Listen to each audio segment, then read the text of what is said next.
Flat Earth, the Commandments of God, and the Mark of the Beast, Part 2.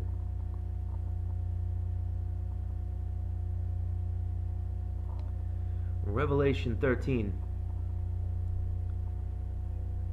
What is the beast?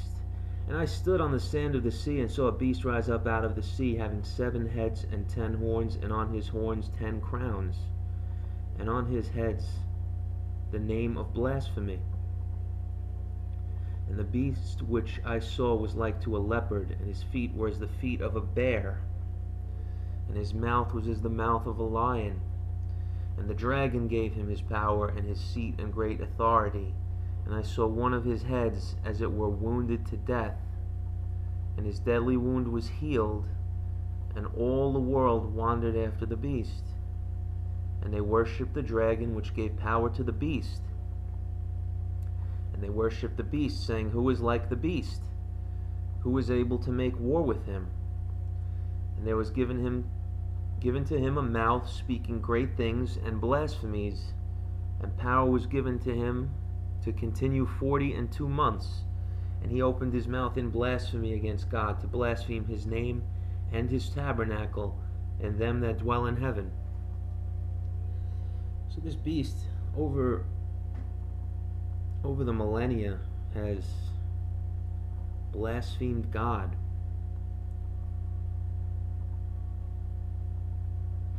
Has blasphemed his tabernacle and them that dwell in heaven. God dwells in heaven.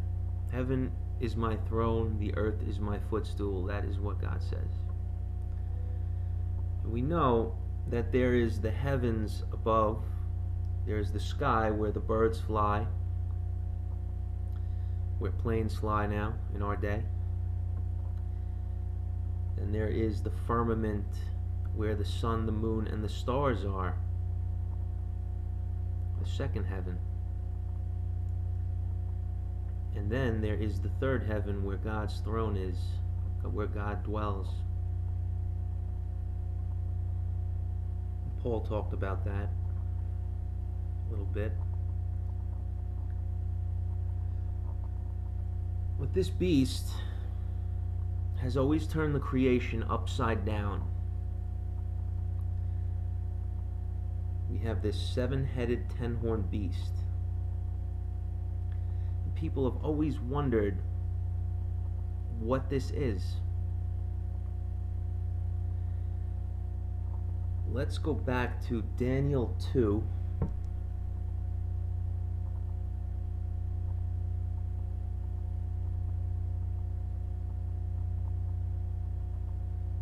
Daniel 2,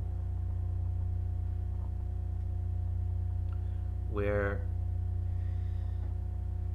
the captivity of the children of Judah lasted for 70 years. They were in Babylon for 70 years. Babylonians came in because the tribe of Judah was in complete idolatry against God. They broke all the commandments. And they started to live this way for a long period of time. God warned them what would happen. God sent prophets. People didn't listen. And just as God foretold, Babylonians came against them and took them into captivity and destroyed the temple in Jerusalem. And they were taken into Babylon for 70 years. Now, long before this happened, the other tribes, the lost tribes of Israel, they did the same thing. They went into idolatry, and they were taken away.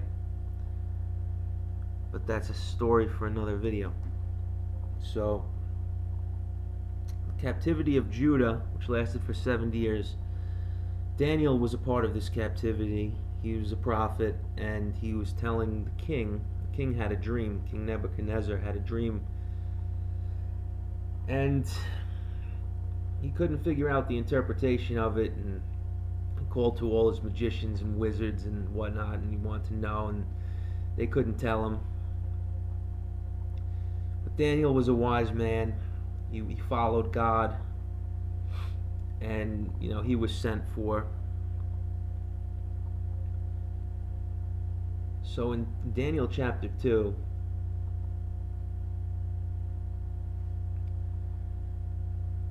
we go down and we look at this dream here. Verse 31, You, O king, saw, and behold, a great image. This great image, whose brightness was excellent, stood before you, and the form thereof was terrible. The image's head was of fine gold, his breasts and arms of silver, his belly and his thighs of brass, his legs of iron, his feet part of iron and part of clay. You saw till a stone was cut out without hands, which smote the image on his feet, that were of iron and clay, and broke them to pieces. Then was the iron, the clay, the brass, the silver, and the gold broken to pieces together, and became like the chaff of the summer threshing floor. And the wind carried them away, that there was no place found for them. And the stone that smote the image became a great mountain, and filled the whole earth. It is the kingdom of God that is coming to this earth. Thy kingdom come, thy will be done, on earth as it is in heaven. But we have these beast heads, and we have this idol, and let's see what all this is here. So Daniel told the interpretation to the king. Verse 36, This is the dream, and we will tell the interpretation thereof before the king. You, O king, are a king of kings, for the God of heaven has given you a kingdom, power and strength and glory.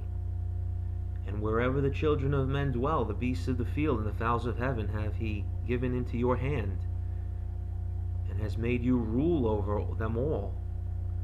You are this head of gold. After you shall arise another kingdom inferior to you, and another third kingdom of brass, which shall bear rule over all the earth. So we see the interpretation right there. It's about kingdoms that rule, world ruling empires, great kingdoms of the world that rule over men. Daniel said, You are the head of gold. So Babylon is the head of gold. And he said, Another will arise inferior to you after. This was the Medes and the Persians. The Medo-Persian Empire came, and that was the second. That was the breasts and arms of silver. The Medes and the Persians. They took over. They invaded Babylon, took over. His belly and thighs of brass. Now, that was the third kingdom. That was the kingdom of Alexander the Great, the Greco-Macedonian Empire. Another world-ruling kingdom.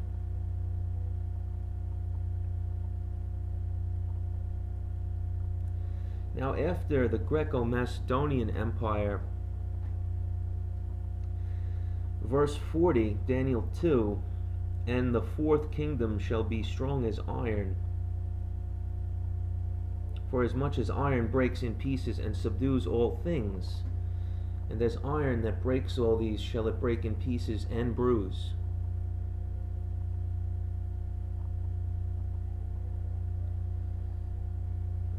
Whereas you saw the feet and the toes, part of potter's clay and part of iron, the kingdom shall be divided. But there shall be in it the strength of the iron. For as much as you saw the iron mixed with miry clay, and as the toes of the feet were part of iron and part of clay, so the kingdom shall be partly strong and partly broken. But verse 40, we see this fourth kingdom shall be strong as iron, and that is Rome, the next world-ruling empire. after the Greco-Macedonian Empire passed was Rome. Now, before we get into the toes, let's go back to Revelation 13 for a sec.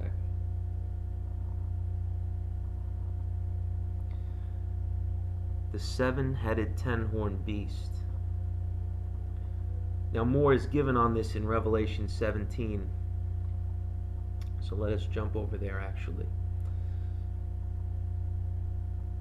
The angel speaking to John, verse 7, and the angel said to me, why did you marvel? I will tell you the mystery of the woman and of the beast that carries her, which had the 7 heads and 10 horns. The beast that you saw was and is not, and shall ascend out of the bottomless pit and go into perdition, and they that dwell on the earth shall wonder, whose names were not written in the book of life from the foundation of the world, when they behold the beast that was and is not, and yet is. And here is the mind which has wisdom. The 7 heads are 7 mountains on which the woman sits, and there are 7 kings. 5 are fallen, and 1 is, and the other is not yet come. So, during the captivity of the children of Judah, Babylon was the head of gold, and it was the world ruling empire at the time. But there was a head of this beast before Babylon. So before this image, before this dream was interpreted by Daniel the prophet, there was another world ruling kingdom, and that kingdom was Egypt. Now,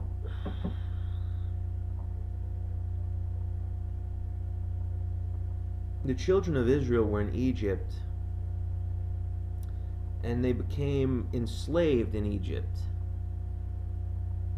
And God foretold, he told Abraham way before that your seed will be strangers in a strange land, basically, and that they will serve, they will be put in bondage. God raised up Moses to bring Israel out of slavery. God totally destroyed Egypt with a mighty hand. Now, Egypt was at the time the most splendid kingdom. It was just the world ruling empire at the time. It was a massive empire that cannot even be imagined today, and God destroyed it, and it's never been the same since. But there is spiritual Egypt, and that is for another video. But that was a great kingdom before Babylon. And before Egypt, there was another head of the beast.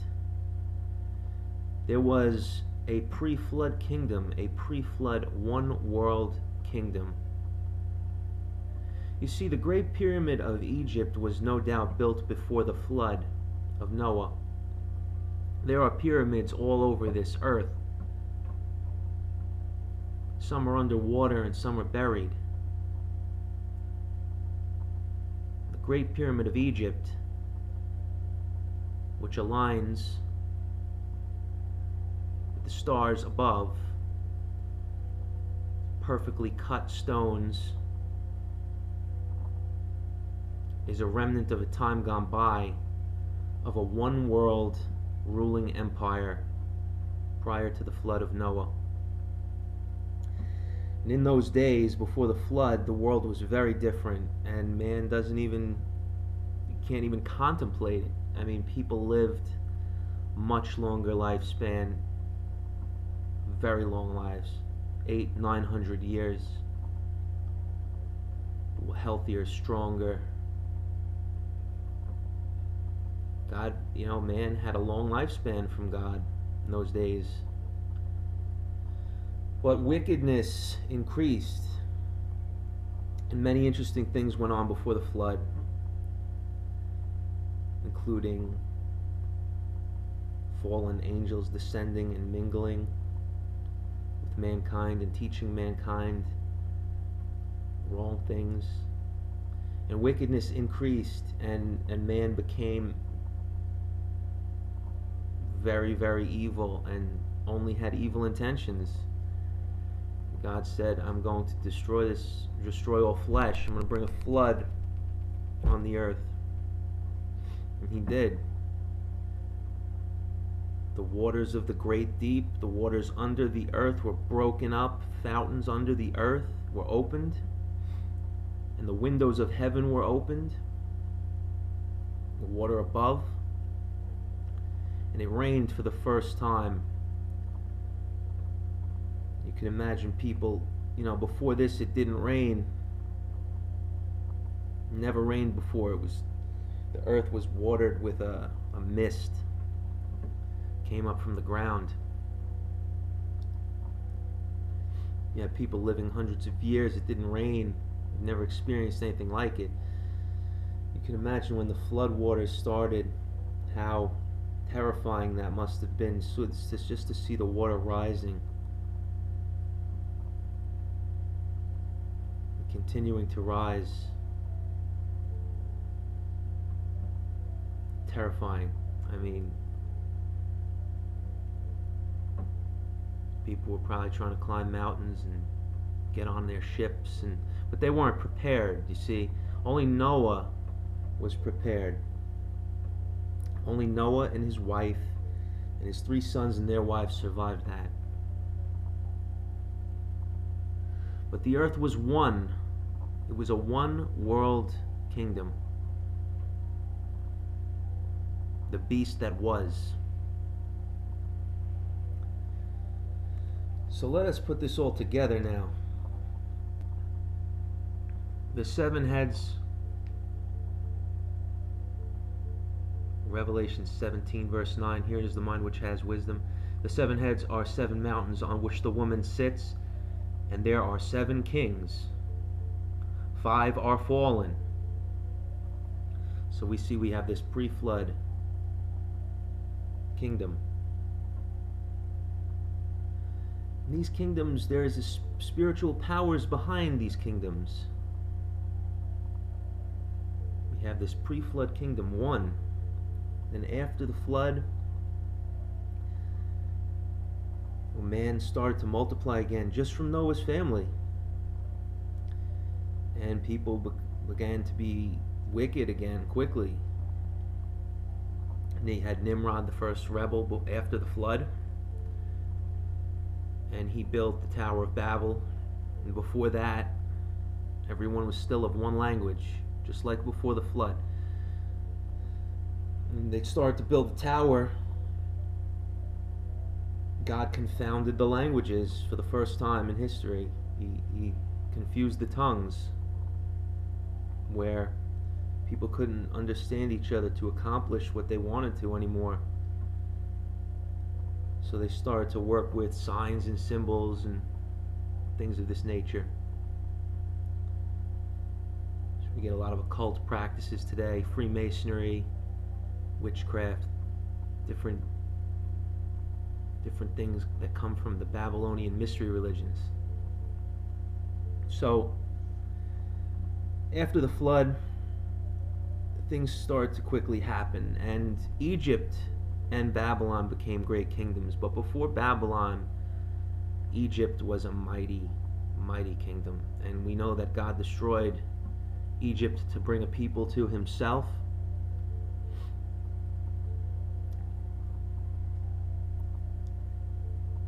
Brought them out, gave them the law. So we have this head before the flood, and then we have Egypt. After Egypt, we have Babylon, the head of gold in Daniel's interpretation. So we have 3 heads right there. It says 5 are fallen and 1 is. So we have a pre-flood kingdom, we have Egypt, then we have Babylon number 3, Medo-Persia number 4, Greco-Macedonian Empire number 5. 5 are fallen and 1 is. In the time of John, the 1 is Rome, the legs of iron. Now Rome was more brutal than any empire before it.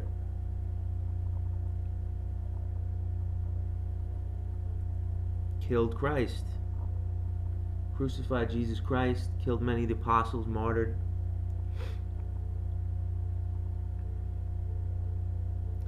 The 1 is Rome, and the other is not yet come, and when he comes he must continue a short space.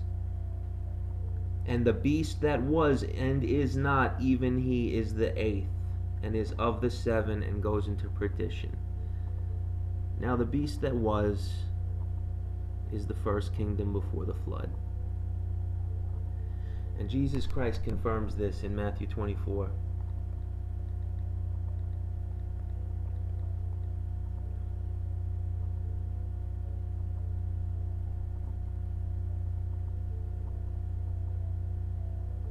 Matthew 24, verse 36, but of the day and hour knows no man, not the angels of heaven, but my Father only. But as the days of Noah were, so also shall the coming of the Son of Man be. For as in the days that were before the flood, they were eating and drinking, marrying and giving in marriage, until the day that Noah entered the ark, and knew not, and did not know, until the flood came and took them all away, so shall also the coming of the Son of Man be. So we see that everything comes around again, and this beast that was and is not and yet is this 8th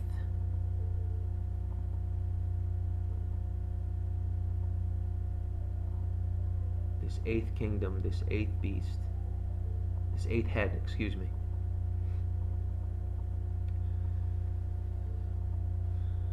And the beast that was and is not, even he is the 8th, and is of the 7. He's of the 7, and goes into perdition. And the 10 horns which you saw are 10 kings which received no kingdom as yet, but received power as kings 1 hour with the beast. These have one mind, and shall give their power and strength to the beast. Who is this 8th? This is, we need to go back to Revelation 13, the 8th. Revelation 13, and I beheld another beast coming up out of the earth, and he had 2 horns like a lamb, and he spoke as a dragon, and he exercises all the power of the first beast before him, and causes the earth and them which dwell therein to worship the first beast, whose deadly wound was healed. Now, the pre-flood world was destroyed by the great flood. That world, that kingdom, was completely destroyed and suffered a wound. But it says,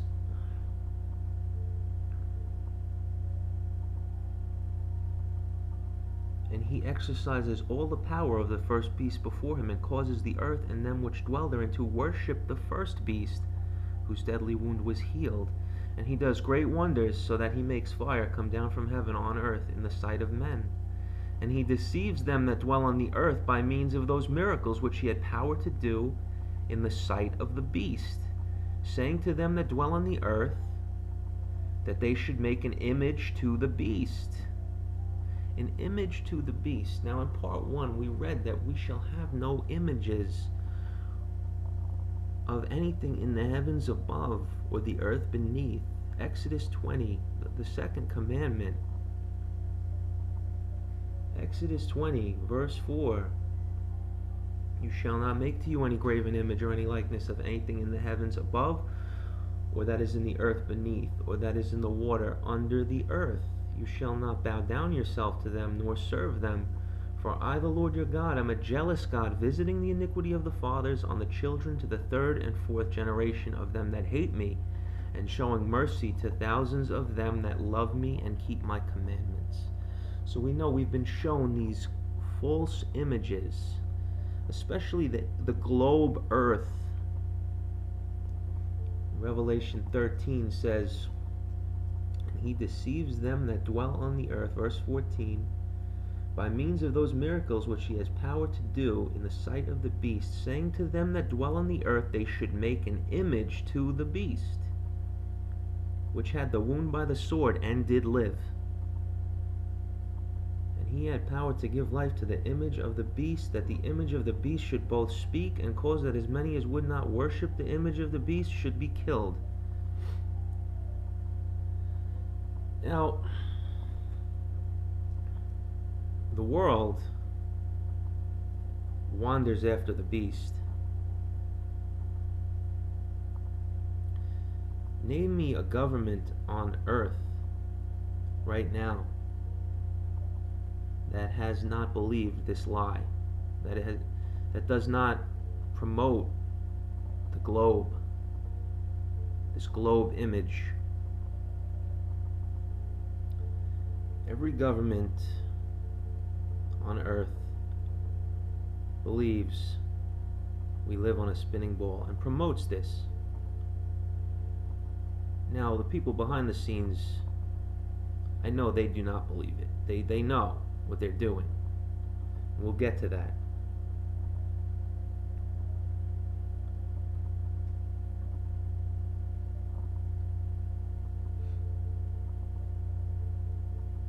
Now, all the different denominations of Christianity have believed this lie as well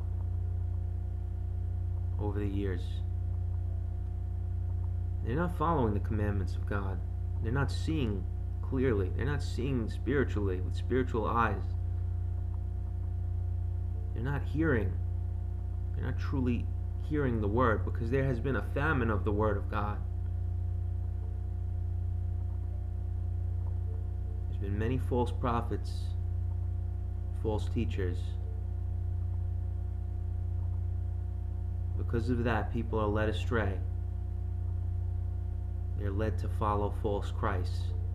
This is why Jesus Christ, when he comes, he will say to many, "I never knew you." Because people will say, we prophesied in your name, we cast out devils in your name, haven't we done many wonderful works in your name? And he will say, "I never knew you." It has to do with doing the will of God, following God, obeying him.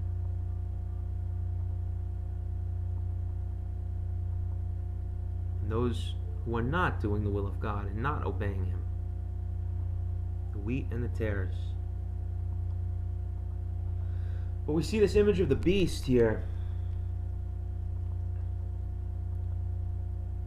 Verse 16, "And he causes all, both small and great, rich and poor, free and bond, to receive a mark in their right hand or in their forehead, and that no man might buy or sell, save he that had the mark, or the name of the beast, or the number of his name."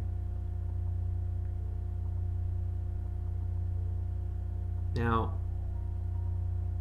many people have tried to figure this out. But what do the scriptures say? We're going to get into that in the next part.